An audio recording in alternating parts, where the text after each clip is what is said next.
So welcome to our lunchtime seminar. It's nice to be here on campus, to have opportunity for more of the students to come, to present, and to attend, and to watch us on Facebook. So today's lunchtime seminar is Media Use, Civic Engagement in Health, Highlights from New Research. And today, Linda Charmaraman, a research scientist at the Wellesley Centers for Women, and her Wellesley College research assistants and interns from the research team will offer an overview of recent and emerging findings from the Media and Identity Study.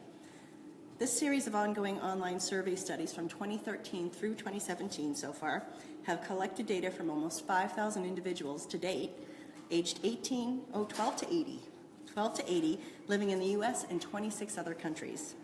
Each member of the research team will provide brief snapshots of works in progress or recent papers, including topics about Asian American social media use, gender and sexual minority use, gender and sexual minority stereotypes in the media, online civic engagement in the election process, and understanding social context of unhealthy adolescent behaviors. If you would, because we have our 4 presenters and Linda is a facilitator, could you hold your questions until the end, and then we'll have a chance to have a group Q&A. Linda, come on up. Please join me in welcoming the research team.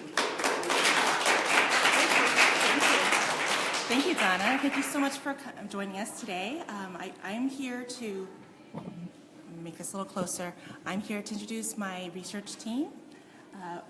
After I speak for about 9 or 10 minutes for some snapshots of recent research, I'm going to hand it over to Faith Aramaro, and then we have Katie Madsen.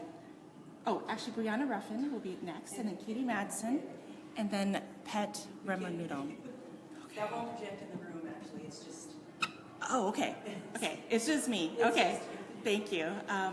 And so, since each of us will have 10 minutes, I'm going to try to go through my slides, as quickly as I can. And this work could not be possible without all the generous funding that we have received from the centers and also from Robert Wood Johnson Foundation.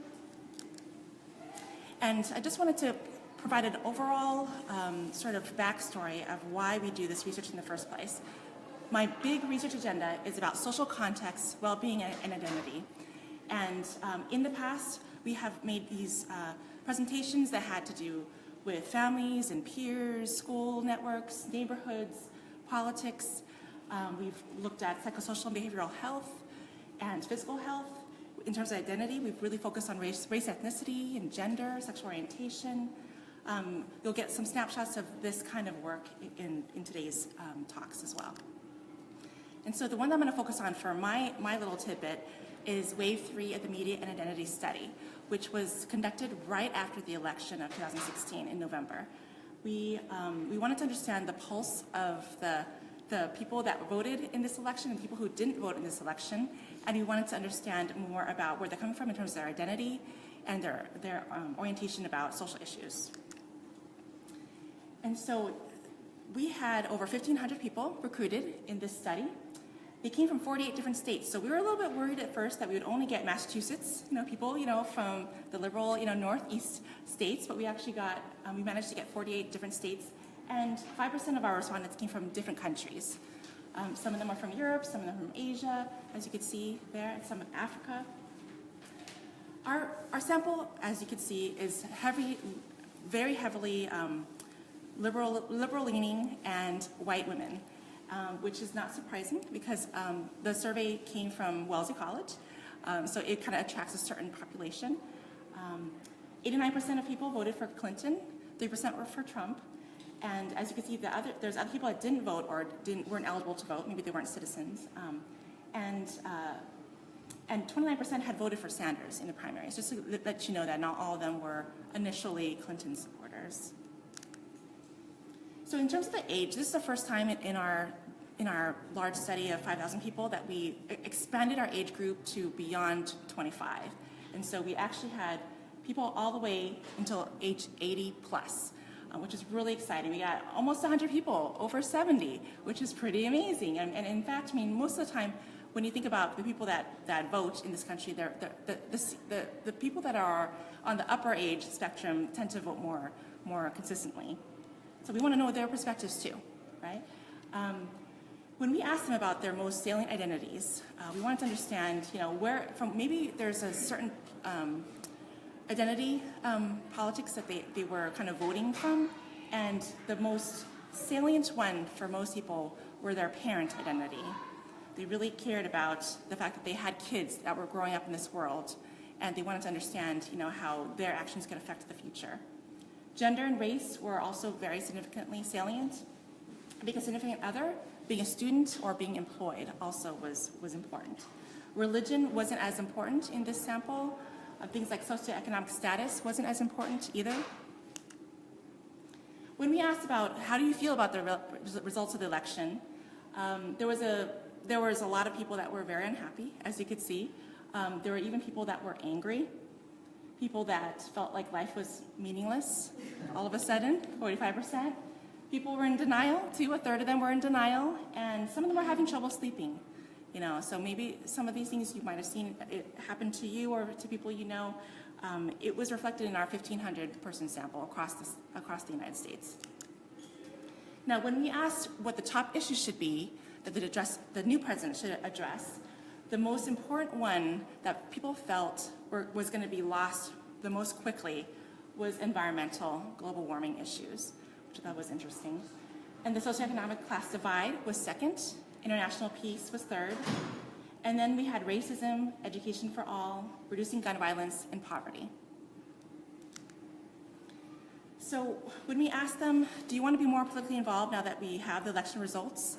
The majority of people thought, 69%, two-thirds of them wanted to be more involved.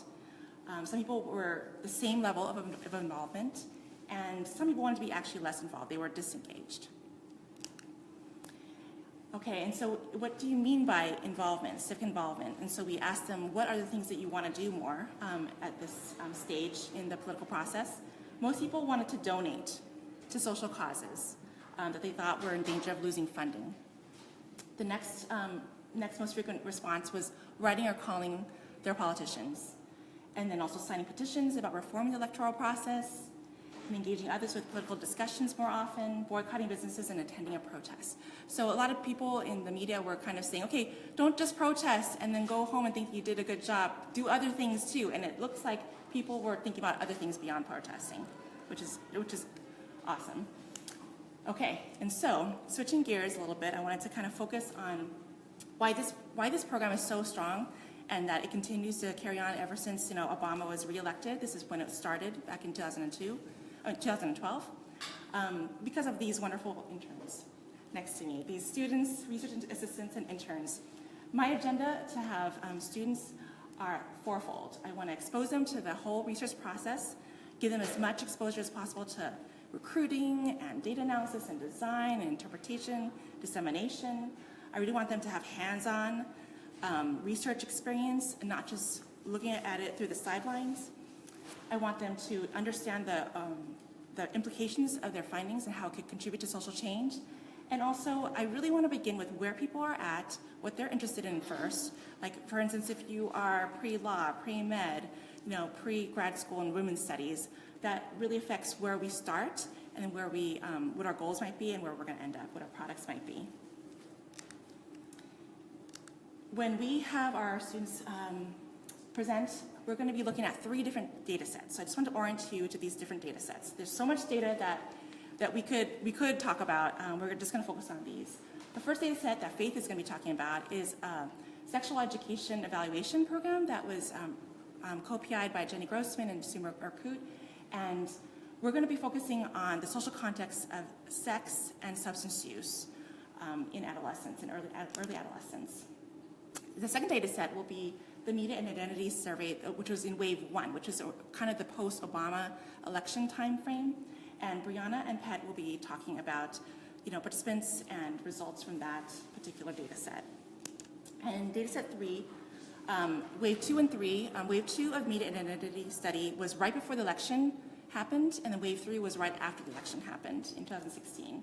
And Katie will be talking about a question that she had in particular that she wanted to ask on the survey, and then we included it in the survey, and she's able to analyze it for you for today. I also want to give you a little overview, it's my last slide, about how different everybody came from different perspectives, very interdisciplinary kind of an orientation. There's a lot of different topics that will be talked about, all of them about social context, well-being, and identity. There's different age ranges that they'll be talking about, from early adolescence all the way until adults 18 to 80, and disciplines. I mean, there's going to be public health, education, media and gender studies, communications, political science, computer science, and community psychology. So I get a chance to learn a lot from my students too, from their backgrounds. The status of each project is very different too. Some people are very at the beginning of stages, some people are at the end stages. So Faith, we have a paper that we've been writing all year long, and it's ready to submit to Journal of Early Adolescence. Brianna, and actually the three, Brianna, Katie, and Pet also contributed to this book chapter on gender and sexual orientation stereotypes in the media.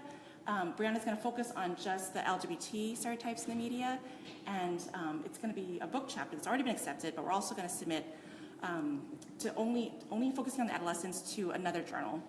So that's a project that is continuing to progress. Katie is in the middle of coding her open-ended response for that civic engagement part of the media and identity study.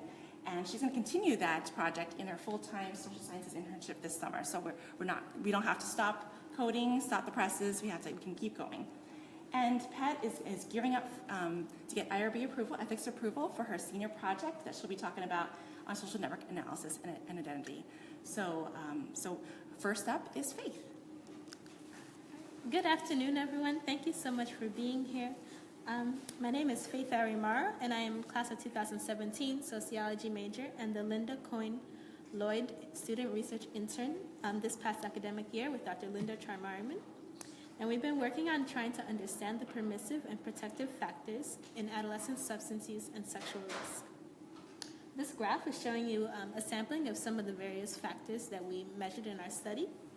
And at the bottom left shows you the approximate rates of alcohol and marijuana use, which we measured as substance use. So a little bit of background on the importance of the study. Our research takes place in the context of greater efforts to understand adolescent health, which is defined as health for those between the ages of 10 to 14. This stage is key for many reasons, including the fact that it has significant influence on health in many later stages of life. Several public health or societal problems either start or peak during this stage of life, including homicide, suicide, motor vehicle accidents, substance use, sexually transmitted infections, teen and unplanned pregnancies, and homelessness. Additionally, huge life changes occur during this stage, such as puberty and other biological changes. Likewise, peers are beginning to play a more important role than parents in this stage, and other environmental factors such as family, schools, neighborhoods, and other factors can have a strong impact on students' well-being, in addition to individual choices in health behaviors. Further, many chronic diseases that impact adults result from behaviors begun during adolescence, especially substance use, such as smoking, drinking, or marijuana use. To better understand substance use in adolescence and how to prevent it, a large body of research has been dedicated to understanding it for those in the later stages of adolescence. But less is known about how substance use in the early stage of adolescence, between ages 10 to 14, impacts health behavior. Substance use during this stage can also have even more far-reaching long-term consequences on not just health, but also career planning, socialization, and brain development, compared to substance use begun during the later stages of adolescence. Surprisingly, substance use often starts early. A national survey found that about 40% of 8th graders consumed alcohol at least once in their lifetime, and 25% had been drunk once, while 16% had used marijuana. Our research attempts to fill this gap that is left by much research that focuses on substance use for older adolescents.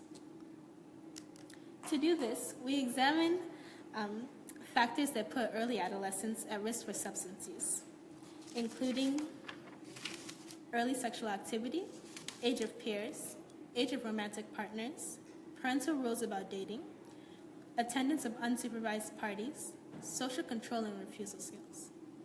We examined data from survey responses of 7th graders in Western Massachusetts who participated in the Get Real study, which Dr. Charmaraman mentioned briefly before, a longitudinal evaluation of comprehensive middle school sex education curriculum. This data set allowed us to have a sample population of about 1,000 participants, 55% of whom were female and about an average age of 12 years. Our main findings included that alcohol and marijuana use are significantly associated with attending unsupervised parties, having oral sex, having an older romantic partner, and negatively associated with family rules about curfew and social control skills such as social efficacy skills and the ability to say no to sex. And while these findings are aligned with previous research, we also had many unexpected aspects of our findings. For instance, much research has shown that sexual activity is indeed linked to substance use, but we found that there's a distinction to be made between vaginal and oral sex. That alcohol and marijuana use are both associated with having oral sex, but vaginal sex is only correlated with alcohol use. Likewise, there's a distinction to be made between certain types of family management practices that can have a bigger influence on substance use risk factors for early adolescence. In particular, curfew rules, but not necessarily parental supervision, were negatively associated with early adolescent substance use. And our research has many implications for other research as well as intervention programs. In both cases, our findings reiterate the importance of understanding and accounting for environmental factors in influencing health behavior. In terms of our study's implications for research, it can be used to better incorporate these environmental factors into other assessments of early adolescent substance use. In terms of our study's implications for intervention programs, our study leaves us with a mandate to extend health intervention programs to younger adolescents, especially since so many of the factors that put younger adolescents at risk for substance use are the same as those that put older adolescents at risk of substance use. Accordingly, it is realistic and doable to be able to extend these interventions to younger adolescents. And finally, some reflections on the research process for me have been that through my work as a student research intern at the Wellesley Centers for Women, I've learned that not a lot of research has been done on every single topic. Coming into the internship, I thought that given the large number of professors in academia and their very specific research focuses, that the amount of research done on particular topics was almost limitless, but clearly this has not been the case. Most strikingly, there has been a limited amount of research done on early adolescent substance use. And then more specifically, I had difficulty finding research done on the role of curfews in substance use. So these are just a few examples of where research can be extended, and my experience has shown me that more research needs to be done in certain areas. Further, I learned that research is a dialogue between researchers, but in a way that the same two people are rarely speaking at the same time. Researchers build off of one another's findings, but they do so in a way that some research may not be able to immediately respond. And then one final thought is that I've learned through this research position that the skills in the research process are independent of discipline. Many of the same skills that I've learned by doing social science research, I feel are applicable to other forms of research in other disciplines such as biology or chemistry. In both cases, researchers must adhere to a specific format to communicate their ideas. And additionally, communication skills and skills in leadership and management are also key to success in these fields.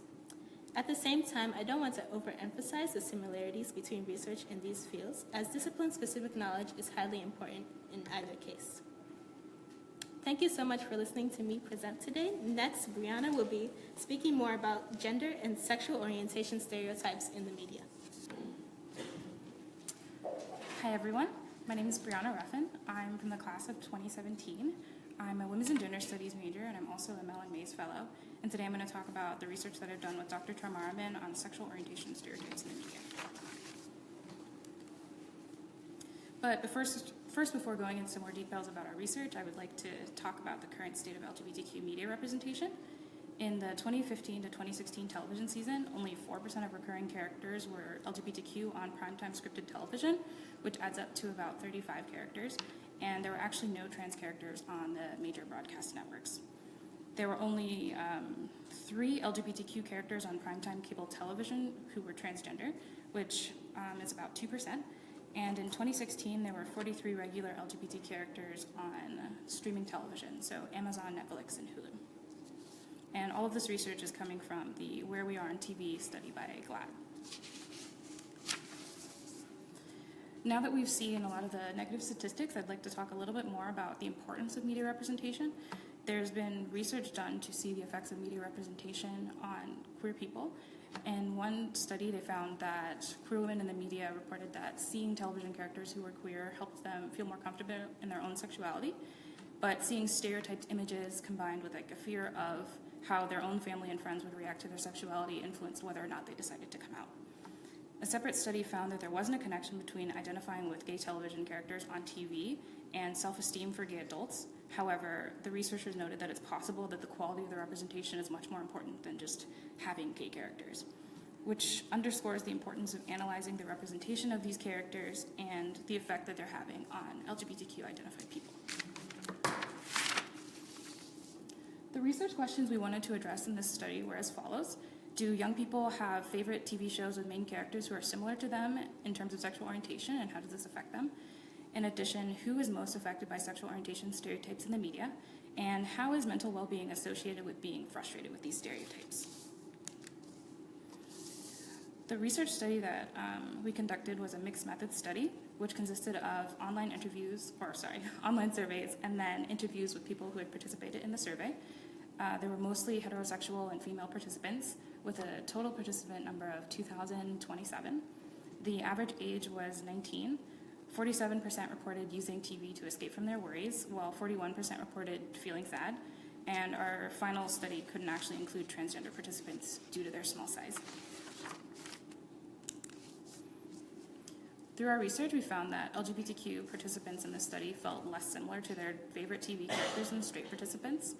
LGBTQ people were also more frustrated with sexual orientation stereotypes than non-LGBTQ people, and participants who escaped their worries by watching TV felt significantly more upset and frustrated with stereotypical images of women and sexual minorities in the media, but they also spent more time watching TV.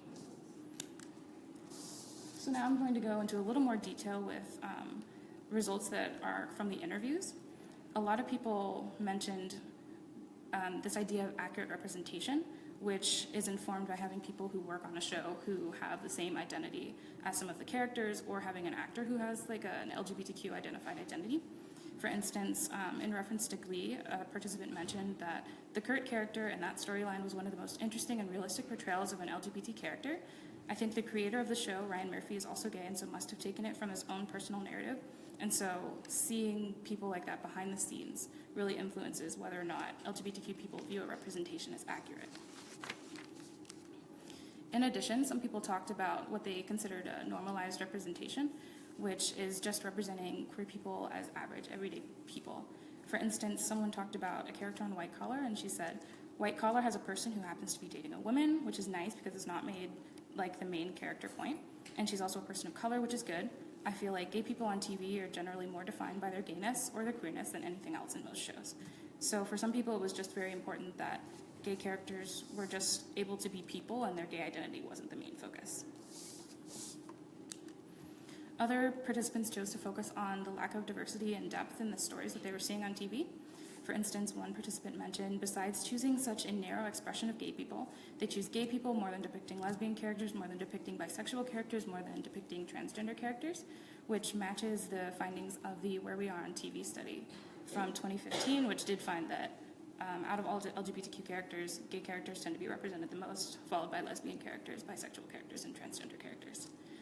Another person mentioned how a lot of these stories are not generally very diverse. For instance, she said, a lot of coming out stories are about how love is love no matter what, and so many of these stories really revolve around the white, middle-class male. Or they're just white. There's no tension or conflict associated with a disappointing family in the way that girls from my background would probably feel. Or again, that idea that you should never really come out.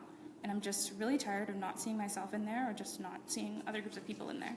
So this shows the frustration that some people have with a representation that's generally white, middle class, male, and doesn't really show their own personal stories. Some of the takeaways that I've had from this research was the opportunity to study the real-life effects of representation on members of marginalized groups. I'm a women's and gender studies major, and within my concentration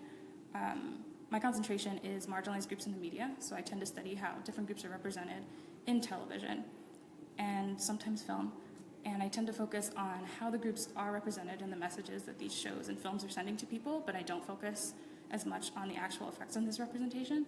And I personally feel like media representation isn't necessarily important if it's not having a negative impact, but this kind of research shows just how much of a negative impact it could have on people's lives. I also really value the opportunity to learn how to write a literature review that situates your work within a larger research body. I think the potential impact of this work is that it encourages media professionals to really think about the effect of media stereotypes on people of color, LGBTQ people, women, and members of other marginalized groups. While I'm sure a lot of media professionals understand the importance of their work, it's possible that they don't understand how it can impact members of these minority groups to see themselves represented in a certain way constantly. And so I'm hoping that from these kind of research studies, they will finally see the importance and they will really think about the stereotypes that they tend to perpetuate. And I'm also hoping that everyday viewers can just become more aware of how stereotypes are playing out in the media and what effect they might be having on themselves or other people.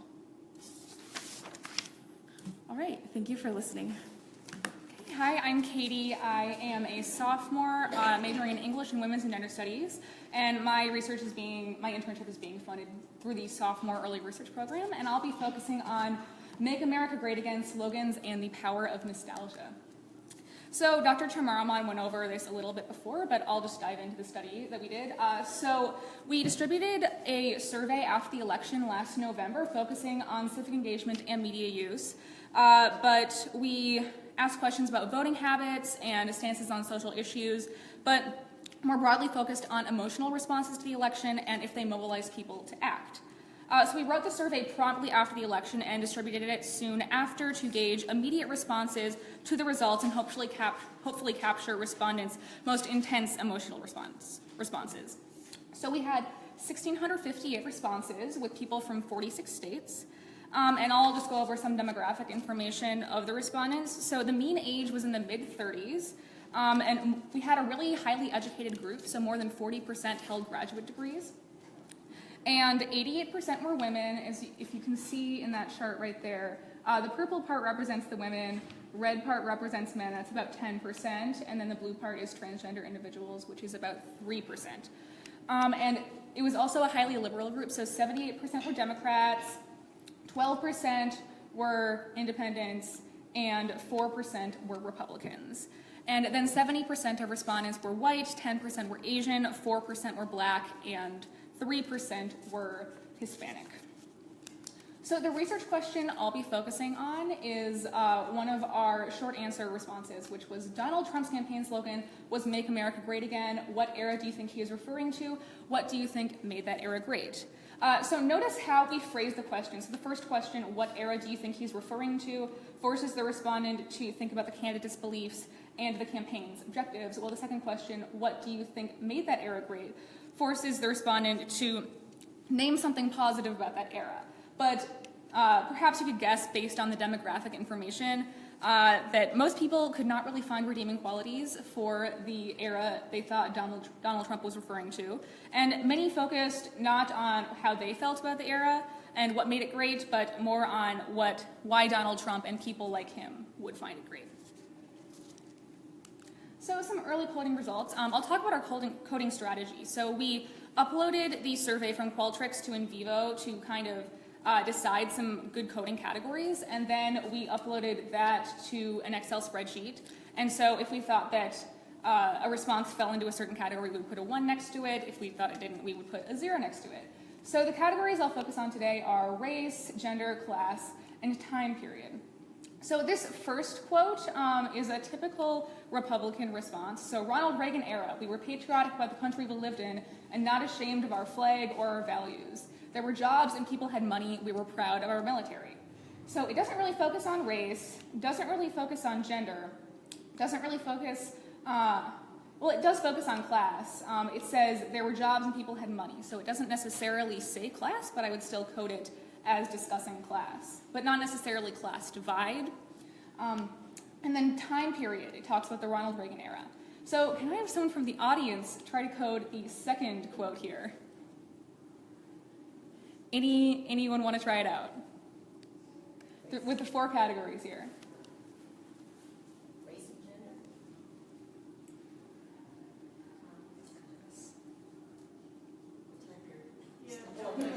All of them, yes.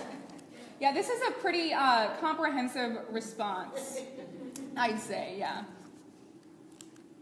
Okay, so some surprising findings were that far more people focused on race than gender. So approximately 60% of respondents discussed race in any capacity, whether they were talking about white dominance, POC rights, or the lack of diversity. And in contrast, only about 30% of people mentioned male dominance, while 10% discussed gender roles, and 13% discussed women's rights.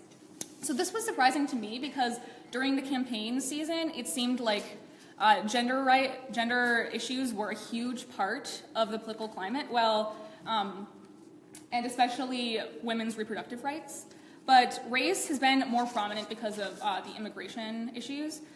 So I understood why that was possibly mentioned more often. But then, interestingly, religion was barely mentioned at all. And it's such a salient issue currently that I was surprised about that. But also, the majority of our responses were before the election and before Trump started issuing executive orders banning travel from predominantly Muslim countries. So that could be a reason why there was barely any mention of religion. And then also, only 1/3 of respondents mentioned class, which was interesting because I personally thought that the slogan referred to a time when manufacturing was at its height and the jobs provided great wages and benefits. And as Dr. Charmaraman said before, 46% of respondents noted socioeconomic class divide as one of their top 5 policy concerns. So perhaps this indicates that this issue is very important to people, but it might take a backseat to far more dangerous and pressing issues. And then I was also interested with this discussion of simpler times that a lot of people mentioned. So they usually meant a time when who you were supposed to be was determined for you. But I thought that ignored the complications of living in a society with stringent social roles, and because nowadays the norm is pretty much to respect other people and their choices, which seems simpler to me than the social norms in, say, the 1950s, where you'd be reprimanded if you digressed from your predetermined social role. But most respondents did not live during the 1950s, which was the age of simplicity to which most people referred, so they may have been operating off of a false portrait of the time. But also, many cited the age's supposed simplicity in contrast to the oppression of people of color, women, and the LGBTQ+ community. So there was also reiteration of the idea that the era was simple for people like Trump, and not just upper class white straight men, but just white straight men in general because of the abundance of factory jobs and the privilege afforded by their race and gender. So future applications of research. We could use it to understand the power of campaign slogans and how much they really shape voters' understanding of and view of a campaign. So for example, Hillary Clinton's campaign slogan, "Stronger Together," was a vague reference to the importance of diversity and inclusion, but how effective was it really? The beauty of Donald Trump's slogan was that it was quite vague, but an individual could impose their own very specific interpretation onto it. And then another future application could be understanding how the future policy initiatives of candidates are shaped by their slogan.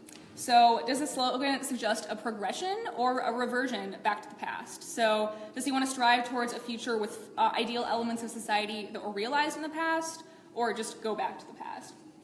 And then how will this actually play out? So will he really bring back manufacturing is an interesting question. And then finally, addressing how nostalgia for the past affects voters' political decisions. So it goes back to the idea of romanticizing the past and the idea of if we're going to go back to the past or move forward to a better future. So thank you. Awesome. Hi, I'm Pet. I am a junior. I study computer science and hopefully going to add in women and gender studies into that.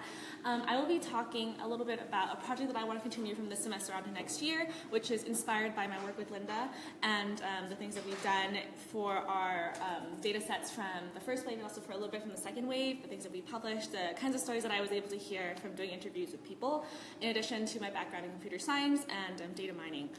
So hopefully I'm going to be showing you what a liberal arts education can achieve.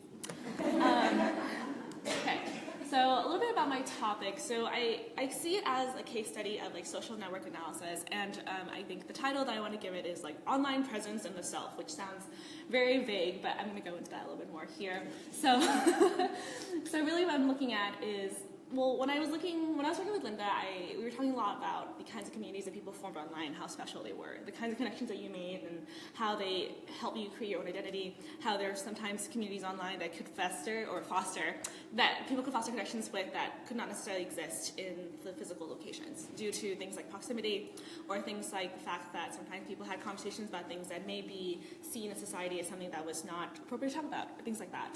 So community building and information in cyberspaces became really important to me.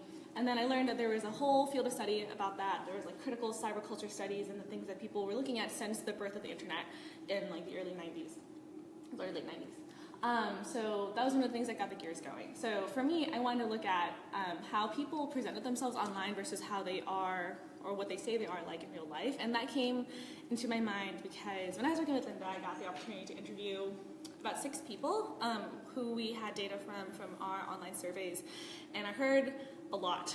For some reason, these people felt comfortable enough to tell me about their progression as a person and the kinds of things that they learned by engaging with media, both televised and also in online spaces. And it's very interesting for me to hear about how they perceive themselves to be. And so then I wondered about the ways that we present ourselves online, given the fact that people present themselves very differently on various social media networks. For example, my LinkedIn might not be the same as my Tumblr or my Tinder. So these are things that are on my mind about, well, what facets of people's personalities do people choose to present? And what does that mean when we think about ourselves in like a very philosophical way? Or like, what does it mean in terms of future implications where increasingly the way that we interact in real life are also connected to the way that we present ourselves online? So that's a little bit about why I want to do this. So the personal motivations came in line. Understanding online self, as opposed to like the philosophical self that I hear a lot talked about in women's gender studies and other disciplines like that. And also understanding how information is propagated. And I'll talk a little bit more about that when I give an example of what data mining and social network analyses can accomplish. So these are the big questions outlined, and like, yes, they're very big. So for example, so I'm looking at the self, but I'm also looking at self and others, so that means networks. So when I'm talking about the self, I'm thinking about how like people's variations of themselves differ. Specifically, I'm looking at Twitter, Facebook, and Tumblr, and the reason why I'm looking at those sites as opposed to others is because these sites offer you the ability to go and extract information legally, and they also are the kinds of sites that people who we interviewed talked a lot about, and the ones where they associated with helping them increase their idea of self and like who they were like and who they wanted to be. And then when I look at self and others, that's a little bit more of on the computer science side, so extracting information and then allowing myself to kind of go in and think about, well, who are they connected with? So if somebody really is interested in like environmental science, like what kind of groups do they follow, like who are they following, and I can see that information just by things that they publicize on their Facebook, public information, which is very interesting. So these people. So these people come from the social media, online media and identity study that I did with Linda, and a majority of them came from the chunk of people that I was able to interview personally, and I still remember their stories very vividly. So for example, like one of the people that I'm looking at has a very, very, very active Twitter activism self that is not real, in the sense that like she doesn't really associate it with her name, so it's an anonymized site. So we're talking about somebody who has this very, very thriving like online presence that has, for example, incurred a bunch of threats to her personal well-being. So the online self is now connected to the physical self. We're also talking about somebody who's engaged with politics from the age she was younger to now where she is. And so there's a lot of data to be looked at. Twitter, for example, allows me to look at everybody's tweets and then allows me to look at the people that they tweet at, because a lot of these conversations on Twitter happen in the public. So that's an example of somebody that I'm looking at. I'm interested in the people who speak a lot about being very, very involved in sites like Tumblr as well, which is another place where a lot of activism comes. So I guess the underlying current is that I want to look a little bit at people who engage in activism, because that tends to foster a very interesting kind of online self.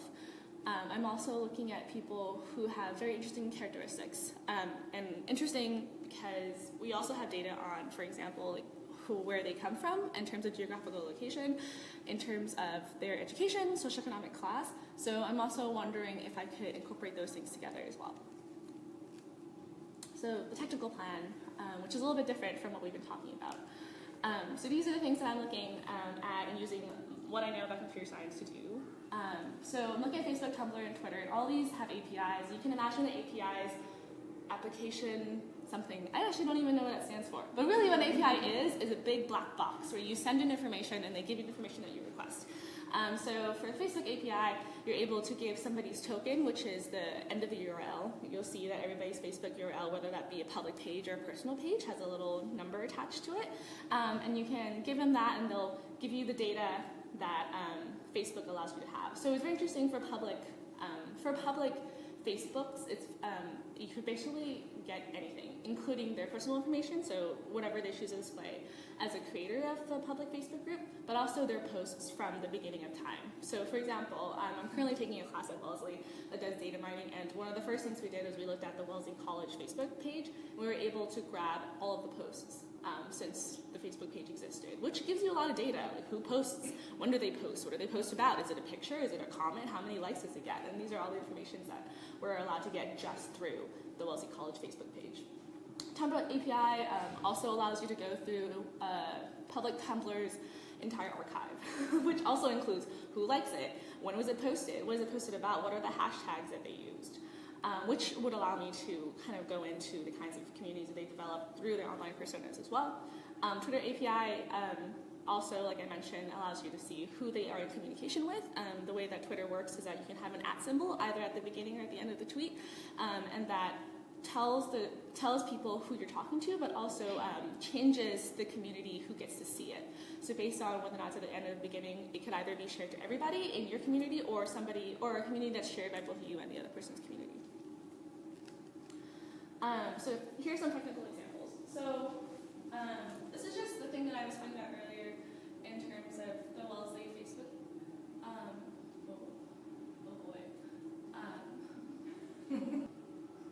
But yeah, so this is just an assignment. And so I'm still working on creating the scripts for the project that I'm doing already, but this is just an assignment where I was collecting information from Wellesley's College Facebook group. And just by looking at it for a couple of hours, I was able to determine, for example, what days people tended to post it on the most, which is very interesting.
So here's an example of what I would hopefully like to achieve with this project throughout my senior year. Oh wow, they just did one recently on the United Airlines. Yeah, so this is something that's still ongoing, and if you have any questions, you definitely forward it to Professor Takas. So for example, Did you say you can track it back to where it originated?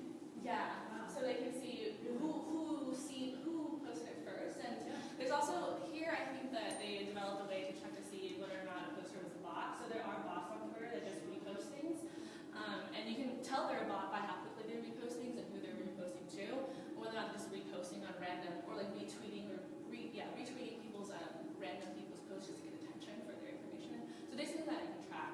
There's different. This is a data visualization that checks to see whether or not the people who are retweeting from one another are from similar social networks, which is determined by who they're reposting from, whether or not these reposters are friends with each other. So these are things that you can do with social network analyses. So back to some reflections. So I'm currently in the process of writing scripts for my project. And also, like Linda mentioned, getting IRB approval, because there's certain things that I can access just by searching people's names online, but there are also things that I can't. And those are things I want to make sure that people know that I'm using, and I want to conduct my research in ways that are very ethical, because there has been issues in the past about regarding social network analyses and people utilizing information without telling participants, especially because the internet is becoming a much more interesting site for researchers to look at. I think sometimes I want to make sure that I go about it in a very, very ethical way.